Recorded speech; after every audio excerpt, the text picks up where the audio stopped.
भक्तिन। लेखक महादेवी वर्मा। भक्तिन।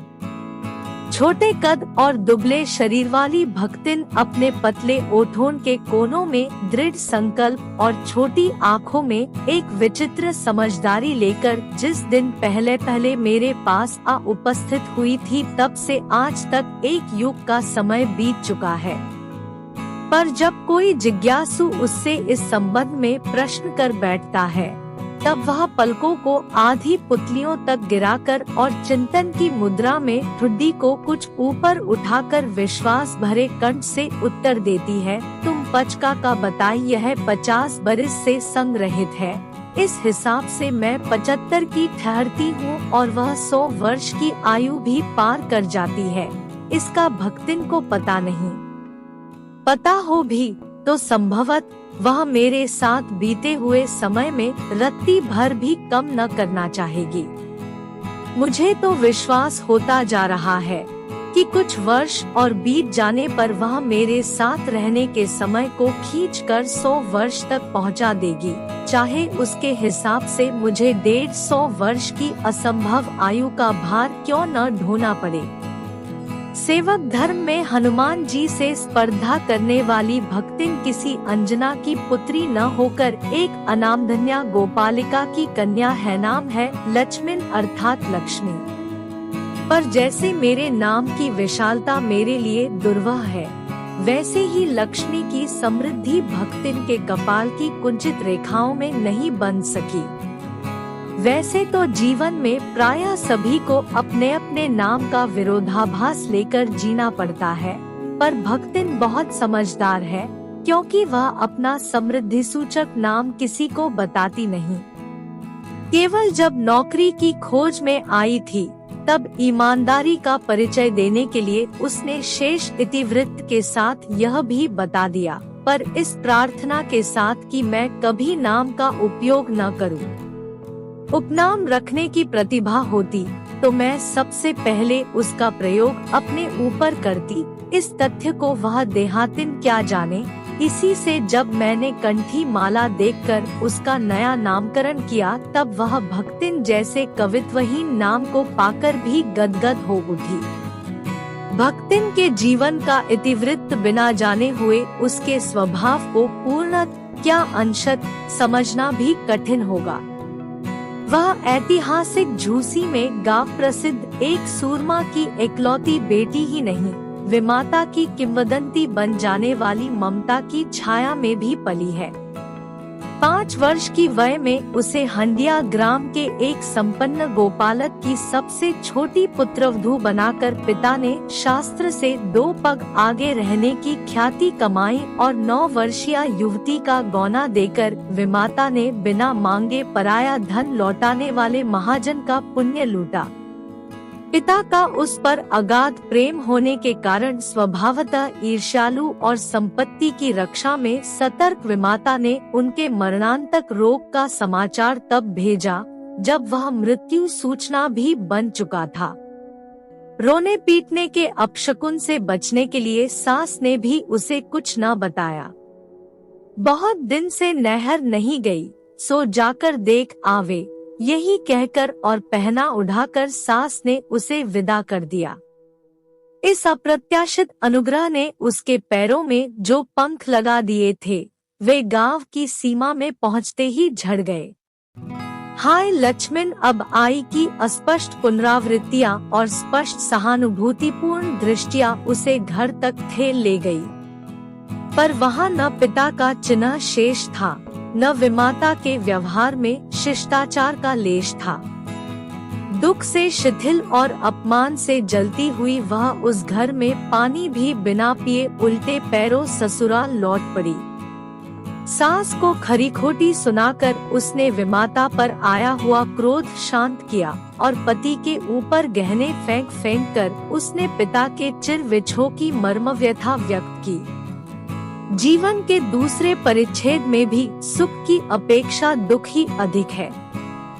जब उसने गेहुए रंग और बटिया जैसे मुख वाली पहली कन्या के 2 संस्करण और कर डाले, तब सास और जेठानियों ने ओट बिचकाकर उपेक्षा प्रकट की।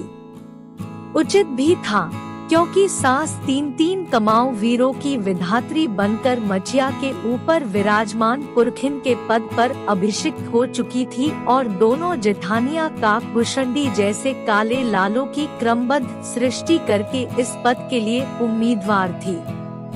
छोटी बहू के लीक छोड़कर चलने के कारण उसे दंड मिलना आवश्यक हो गया।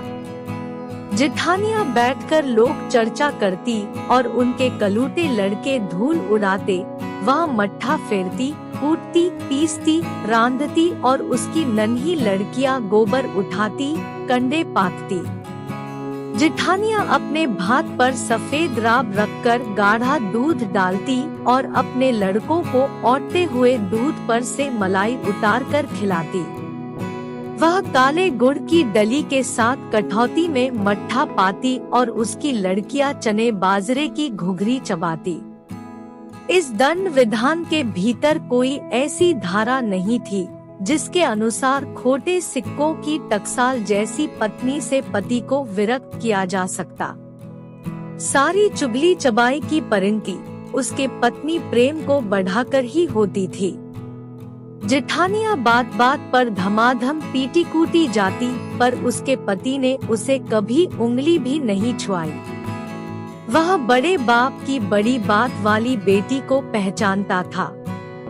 इसके अतिरिक्त परिश्रमी, तेजस्विनी और पति के प्रति रोम रोम से सच्ची पत्नी को वह चाहता भी बहुत रहा होगा, क्योंकि उसके प्रेम के बल पर ही पत्नी ने अलगौजा करके सबको अंगूठा दिखा दिया। काम वही करती थी, इसलिए गाय भैंस, खेत खलिहान, अमराई के पेड़ आदि के संबंध में उसी का ज्ञान बहुत बढ़ा चढ़ा था। उसने छांट छांट कर ऊपर से असंतोष की मुद्रा के साथ और भीतर से पुलकित होते हुए जो कुछ लिया वह सबसे अच्छा भी रहा। साथ ही परिश्रमी दंपति के निरंतर प्रयास से उसका सोना बन जाना भी स्वाभाविक हो गया। धूमधाम से बड़ी लड़की का विवाह करने के उपरांत पति ने घरौंदे से खेलती हुई 2 कन्याओं और कच्ची गृहस्थी का भार 29 वर्ष की पत्नी पर छोड़कर संसार से विदा ली। जब वह मरा तब उसकी अवस्था 36 वर्ष से कुछ ही अधिक रही होगी, पर पत्नी आज उसे बुढ़ऊ कहकर स्मरण करती है। भक्तिन सोचती है कि जब वह बूढ़ी हो गई तब क्या परमात्मा के यहाँ वे भी न बुढ़ा गए होंगे, आता उन्हें बुढ़ऊ न कहना उनका घोर अपमान है। हाँ, तो भक्तिन के हरे भरे खेत, मोटी ताजी गाय भैंस और फलों से लदे पेड़ देखकर जेठ जेठौतों के मुंह में पानी भर आना ही स्वाभाविक था। इन सब की प्राप्ति तो तभी संभव थी जब भैयू दूसरा घर कर लेती, पर जन्म से खोटी भक्तिन इनके चकमे में आई ही नहीं। उसने क्रोध से पांव पटक पटक कर आंगन को कंपायमान करते हुए कहा, हम कुकुरी बिलारी न होय, हमार मन पुसाई तो हम दूसरा के जाप नाहिंग त तुम्हार पचय की छाती पे होरहा भूंजब और राज करब, समुझे रहो। उसने ससुर, अजिया ससुर और जाने के पीढ़ियों के ससुरगणों की उपार्जित जगह जमीन में से सुई की नोक बराबर भी देने की उदारता नहीं दिखाई। इसके अतिरिक्त गुरु से कान फुगवा, कंठी बांध और पति के नाम पर घी से चिकने केशों को समर्पित कर अपने कभी न टलने की घोषणा कर दी। भविष्य में भी संपत्ति सुरक्षित रखने के लिए उसने छोटी लड़कियों के हाथ पीले कर उन्हें ससुराल पहुंचाया और पति के चुने हुए बड़े दामाद को घर जमाई बनाकर रखा। इस प्रकार उसके जीवन का तीसरा परिच्छेद आरंभ हुआ। भक्तिन का दुर्भाग्य भी उससे कम हठी नहीं था। इसी से किशोरी से युवती होते ही बड़ी लड़की भी विधवा हो गई। भैयों से पार न पा सकने वाले जेठों और काकी को परास्त करने के लिए कटिबद्ध जेठौतों ने आशा की एक किरण देख पाई। विधवा बहन के गठबंधन के लिए बड़ा जेठौत अपने तीतर लड़ाने वाले साले को बुला लाया, क्योंकि उसका हो जाने पर सब कुछ उन्हीं के अधिकार में रहता। भक्तिन की लड़की भी माँ से कम समझदार नहीं थी। इसी से उसने वर को नापसंद कर दिया। बाहर के बहनोई का आना चचेरे भाइयों के लिए सुविधाजनक नहीं था, अतः यह प्रस्ताव जहाँ का था रह गया।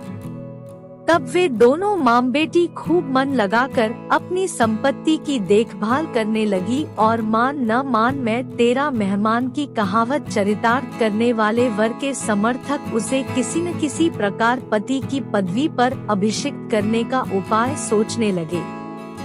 एक दिन माँ की अनुपस्थिति में वर महाशय ने बेटी की कोठरी में घुसकर भीतर से द्वार बंद कर लिया और उसके समर्थक गाँव वालों को बुलाने लगे। युवती वर की मरम्मत कर कुंडी खोली, तब पंच बेचारे समस्या में पड़ गए। तीतरबाज युवक कहता जब इस डकैत था, वह निमंत्रण पाकर भीतर गया और युवती उसके मुख पर अपनी 5 उंगलियों के उभार में इस निमंत्रण के अक्षर पढ़ने का अनुरोध करती थी। अंत में दूध का दूध पानी का पानी करने के लिए पंचायत बैठी और सबने सिर हिला हिलाकर इस समस्या का मूल कारण कलयुग को स्वीकार किया। अपीलहीन फैसला हुआ कि चाहे उन दोनों में एक सच्चा हो चाहे दोनों झूठे, पर जब वे एक कोठरी से निकले तब उनका पति पत्नी के रूप में रहना ही कलयुग के दोष का परिमार्जन कर सकता है। अपमानित बालिका ने ओठ काटकर लहू निकाल लिया और माँ ने आग्नेय नेत्रों से गले पड़े दामाद को देखा। संबंध कुछ सुखकर नहीं हुआ, क्योंकि दामाद अब निश्चित होकर तीतर लड़ाता था और बेटी विवश क्रोध से जलती रहती थी। इतने यत्न से संभाले हुए गायढोर खेतीबाड़ी जब पारिवारिक द्वेष में ऐसे झुलस गए कि लगान अदा करना भी भारी हो गया, सुख से रहने की कौन कहे।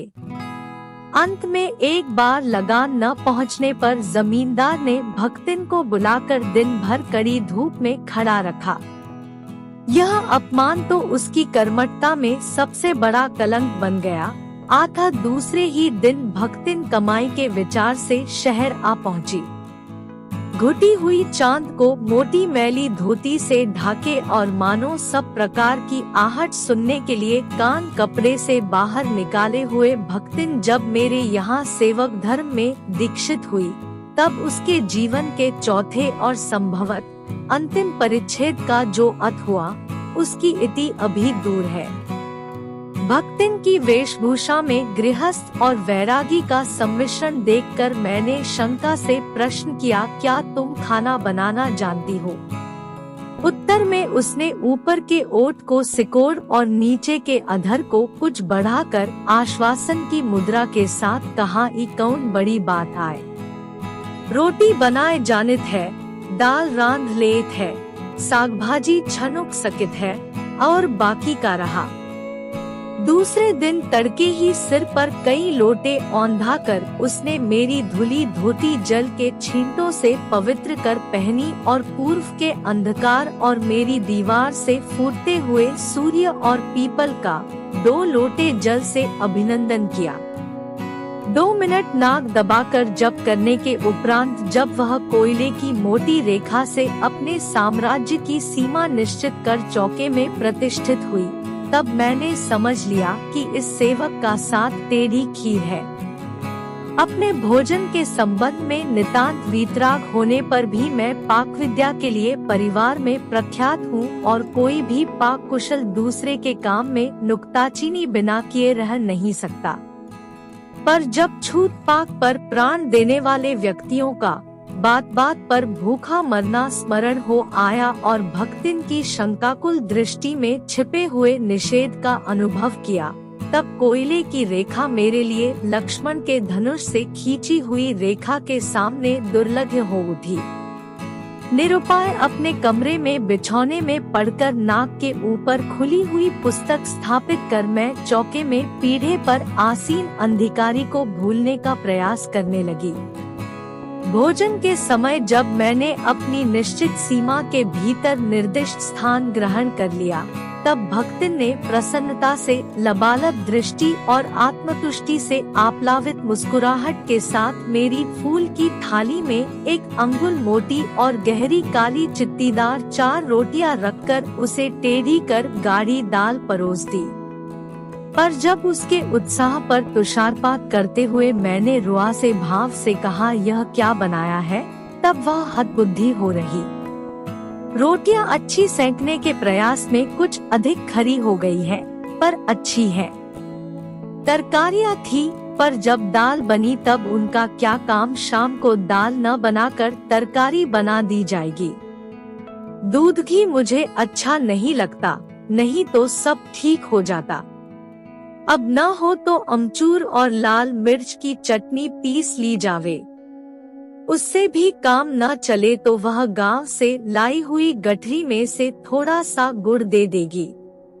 और शहर के लोग क्या कलाबतू खाते हैं। फिर वह कुछ अनाड़िन या फूहड़ नहीं। उसके ससुर, पितिया ससुर, अजिया सास आदि ने उसकी पाक कुशलता के लिए न जाने कितने मौखिक प्रमाण पत्र दे डाले हैं। भक्तिन के इस सारगर्भित लेक्चर का प्रभाव यह हुआ कि मैं मीठे से विरक्ति के कारण बिना गुड़ के और घी से अरुचि के कारण रूखी दाल से एक मोटी रोटी खाकर बहुत ठाठ से यूनिवर्सिटी पहुंची और न्याय सूत्र पढ़ते पढ़ते शहर और देहात के जीवन के इस अंतर पर विचार करती रही। अलग भोजन की व्यवस्था करनी पड़ी थी। अपने गिरते हुए स्वास्थ्य और परिवार वालों की चिंता निवारण के लिए, पर प्रबंध ऐसा हो गया कि उपचार का प्रश्न ही खो गया। इस देहाती वृद्धा ने जीवन की सरलता के प्रति मुझे इतना जागृत कर दिया था कि मैं अपनी असुविधाएं छिपाने लगी। सुविधाओं की चिंता करना तो दूर की बात, इसके अतिरिक्त भक्तिन का स्वभाव ही ऐसा बन चुका है कि वह दूसरों को अपने मन के अनुसार बना लेना चाहती है, पर अपने संबंध में किसी प्रकार के परिवर्तन की कल्पना तक उसके लिए संभव नहीं। इसी से आज मैं अधिक देहाती हूँ, पर उसे शहर की हवा नहीं लग पाई। मकई का रात को बना दलिया सवेरे मट्टे से सोंधा लगता है। बाजरे के तिल लगाकर बनाए हुए पुए गरम कम अच्छे लगते हैं। ज्वार के भुने हुए भुट्टे के हरे दानों की खिचड़ी स्वादिष्ट होती है। सफेद महुए की लपसी संसार भर के हलवे को लजा सकती है। आदि वह मुझे क्रियात्मक रूप से सिखाती रहती है, पर यहाँ का रसगुल्ला तक भक्तिन के पोपले मुंह में प्रवेश करने का सौभाग्य नहीं प्राप्त कर सका। मेरे रात दिन नाराज होने पर भी उसने साफ धोती पहनना नहीं सीखा, पर मेरे स्वयं धोकर फैलाए हुए कपड़ों को भी वह तह करने के बहाने सिलवटों से भर देती है। मुझे उसने अपनी भाषा की अनेक दंतकथाएं कंठस्थ करा दी है, पर पुकारने पर वहाँ आय के स्थान में जी कहने का शिष्टाचार भी नहीं सीख सकती। भक्तिन अच्छी है, यह कहना कठिन होगा, क्योंकि उसमें दुर्गुणों का अभाव नहीं। वह सत्यवादी हरिश्चंद्र नहीं बन सकती, पर नरो व कुंजरो व कहने में भी विश्वास नहीं करती। मेरे इधर उधर पड़े पैसे रुपए भंडार घर की किसी मटकी में कैसे अंतर्हित हो जाते हैं, यह रहस्य भी भक्तिन जानती है। पर उस संबंध में किसी के संकेत करते ही वह उसे शास्त्रार्थ के लिए चुनौती दे डालती है, जिसको स्वीकार कर लेना किसी तर्क शिरोमणि के लिए संभव नहीं। यह उसका अपना घर ठहरा, पैसा रुपया जो इधर उधर पड़ा देखा संभाल कर रख लिया। यह क्या चोरी है? उसके जीवन का परम कर्तव्य मुझे प्रसन्न रखना है। जिस बात से मुझे क्रोध आ सकता है, उसे बदलकर इधर उधर करके बताना क्या झूठ है। इतनी चोरी और इतना झूठ तो धर्मराज महाराज में भी होगा, नहीं तो वे भगवान जी को कैसे प्रसन्न रख सकते और संसार को कैसे चला सकते। शास्त्र का प्रश्न भी भक्तिन अपनी सुविधा के अनुसार सुलझा लेती है। मुझे स्त्रियों का सिर घुटाना अच्छा नहीं लगता। आत मैंने भक्तिन को रोका। उसने अकुठित भाव से उत्तर दिया कि शास्त्र में लिखा है। कुतूहलवश मैं पूछ ही बैठी, क्या लिखा है? तुरंत उत्तर मिला, तीरथ गए मुंडाए सिद्ध। कौन से शास्त्र का यह रहस्यमय सूत्र है, यह जान लेना मेरे लिए संभव ही नहीं था। आता मैं हार कर मौन हो रही और भक्तिन का चूड़ाकर्म हर बृहस्पतिवार को एक दरिद्र नापित के गंगाजल से धुले उस्तरे द्वारा यथाविधि निष्पन्न होता रहा। पर वह मूर्ख है या विद्या बुद्धि का महत्व नहीं जानती, यह कहना असत्य कहना है। अपने विद्या के अभाव को वह मेरी पढ़ाई लिखाई पर अभिमान करके भर लेती है।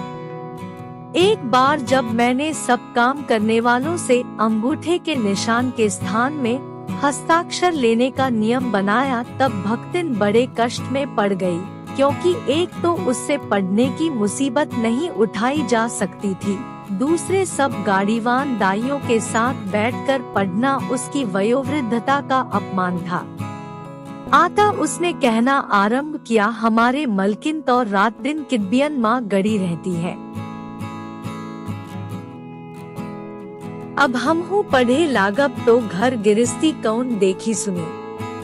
पढ़ाने वाले और पढ़ने वाले दोनों पर इस तर्क का ऐसा प्रभाव पड़ा कि भक्तिन इंस्पेक्टर के समान क्लास में घूम घूम कर किसी के आई की बनावट, किसी के हाथ की मंथरता, किसी की बुद्धि की मंदता पर टीका टिप्पणी करने का अधिकार पा गई। उसे तो अंगूठा निशानी देकर वेतन लेना नहीं होता, इसी से बिना पढ़े ही वह पढ़ने वालों की गुरु बन बैठी। वह अपने तर्क ही नहीं, तर्कहीनता के लिए भी प्रमाण खोज लेने में पटु है। अपने आप को महत्व देने के लिए ही वह अपनी मालकिन को असाधारणता देना चाहती है, पर इसके लिए भी प्रमाण की खोज ढूंढ आवश्यक हो उठती है। जब एक बार मैं उत्तर पुस्तकों और चित्रों को लेकर व्यस्त थी, तब भक्तिन सबसे कहती, घूमी हूँ बिचरियों तो रात दिन काम माँ झुकी रहती है, और तुम पचे घूमती फिरती हो। चलो तनिक हाथ बटाए ले। सब जानते थे कि ऐसे कामों में हाथ नहीं बटाया जा सकता। आता उन्होंने अपनी असमर्थता प्रकट कर भक्तिन से पिंड छुड़ाया। बस इसी प्रमाण के आधार पर उसकी सब अतिशोक्तियाँ अमरबेल सी फैलने लगी। उसकी मालकिन जैसा काम कोई जानता ही नहीं, इसी से तो बुलाने पर भी कोई हाथ बटाने की हिम्मत नहीं करता। पर वह स्वयं कोई सहायता नहीं दे सकती, इसे मानना अपनी हीनता स्वीकार करना है। इसी से वह द्वार पर बैठकर बार बार कुछ काम बताने का आग्रह करती है। कभी उत्तर पुस्तकों को बांधकर, कभी अधूरे चित्र को कोने में रखकर, कभी रंग की प्याली धोकर और कभी चटाई को आंचल से झाड़कर वह जैसी सहायता पहुंचाती है, उससे भक्तिन का अन्य व्यक्तियों से अधिक बुद्धिमान होना प्रमाणित हो जाता है। वह जानती है कि जब दूसरे मेरा हाथ बटाने की कल्पना तक नहीं कर सकते, तब वह सहायता की इच्छा को क्रियात्मक रूप देती है। इसी से मेरी किसी पुस्तक के प्रकाशित होने पर उसके मुख पर प्रसन्नता की आभा वैसे ही उद्भासित हो उठती है जैसे स्विच दबाने से बल्ब में छिपा आलो। वह सूने में उसे बार बार छूकर आँखों के निकट ले जाकर और सब ओर घुमा फिराकर मानो अपनी सहायता का अंश खोजती है, और उसकी दृष्टि में व्यक्त आत्मघोष कहता है कि उसे निराश नहीं होना पड़ता। यह स्वाभाविक भी है। किसी चित्र को पूरा करने में व्यस्त मैं जब बार बार कहने पर भी भोजन के लिए नहीं उठती, तब वह कभी दही का शरबत, कभी तुलसी की चाय वही देकर भूख का कष्ट नहीं सहने देती। दिन भर के कार्यभार से छुट्टी पाकर जब मैं कोई लेख समाप्त करने या भाव को छंदबद्ध करने बैठती हूँ, तब छात्रावास की रोशनी बुझ चुकती है। मेरी हिरनी सोना तख्त के पैताने फर्श पर बैठकर पागुर करना बंद कर देती है। कुत्ता बसंत छोटी मचिया पर पंजों में मुख रखकर आंखें मूंद लेता है। और बिल्ली गोधूली मेरे तकिए पर सिकुड़ कर सो रहती है। पर मुझे रात की निस्तब्धता में अकेली न छोड़ने के विचार से कोने में दरी के आसन पर बैठकर बिजली की चकाचौंध से आंखें मिचमिचाती हुई भक्तिन प्रशांत भाव से जागरण करती है। वह ऊँघती भी नहीं, क्योंकि मेरे सिर उठाते ही उसकी धुंधली दृष्टि मेरी आँखों का अनुसरण करने लगती है। यदि मैं सिरहाने रखे रैक की ओर देखती हूँ तो वह उठकर आवश्यक पुस्तक का रंग पूछती है।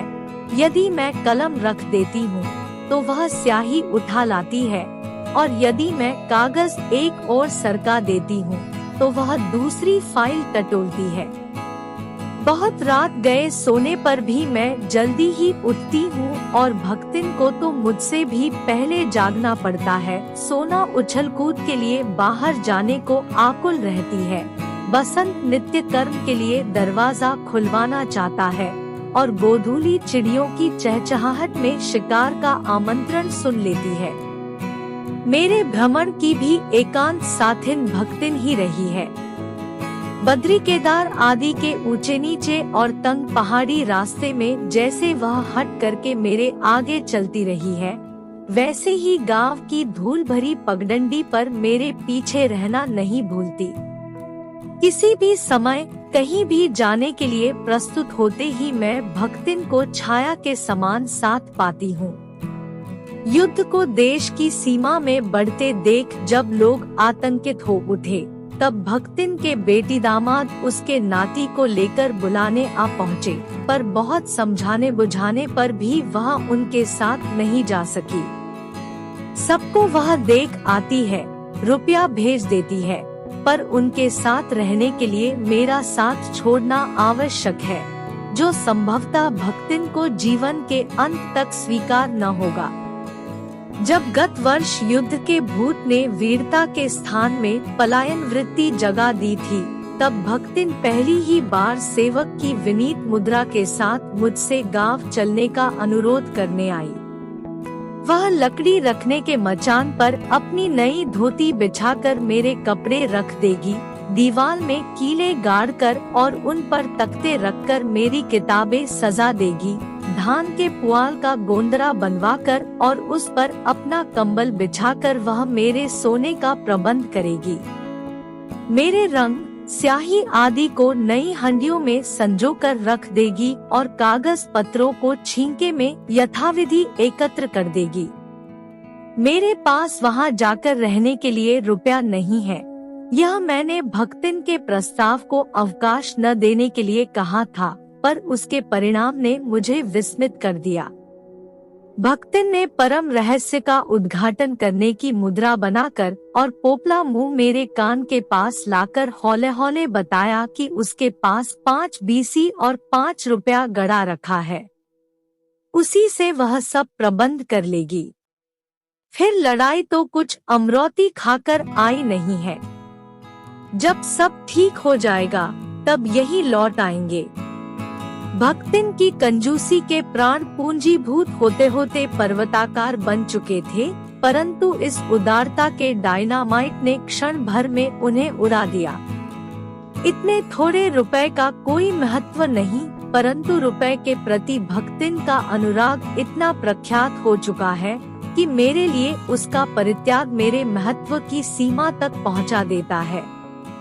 भक्तिन और मेरे बीच में सेवक स्वामी का संबंध है, यह कहना कठिन है, क्योंकि ऐसा कोई स्वामी नहीं हो सकता जो इच्छा होने पर भी सेवक को अपनी सेवा से हटा न सके, और ऐसा कोई सेवक भी नहीं सुना गया जो स्वामी के चले जाने का आदेश पाकर अवज्ञा से हंस दे।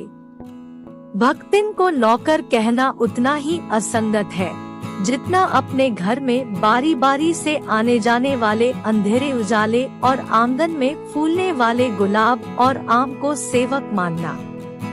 वे जिस प्रकार एक अस्तित्व रखते हैं, जिसे सार्थकता देने के लिए ही हमें सुख दुख देते हैं, उसी प्रकार भक्तिन का स्वतंत्र व्यक्तित्व अपने विकास के परिचय के लिए ही मेरे जीवन को घेरे हुए है।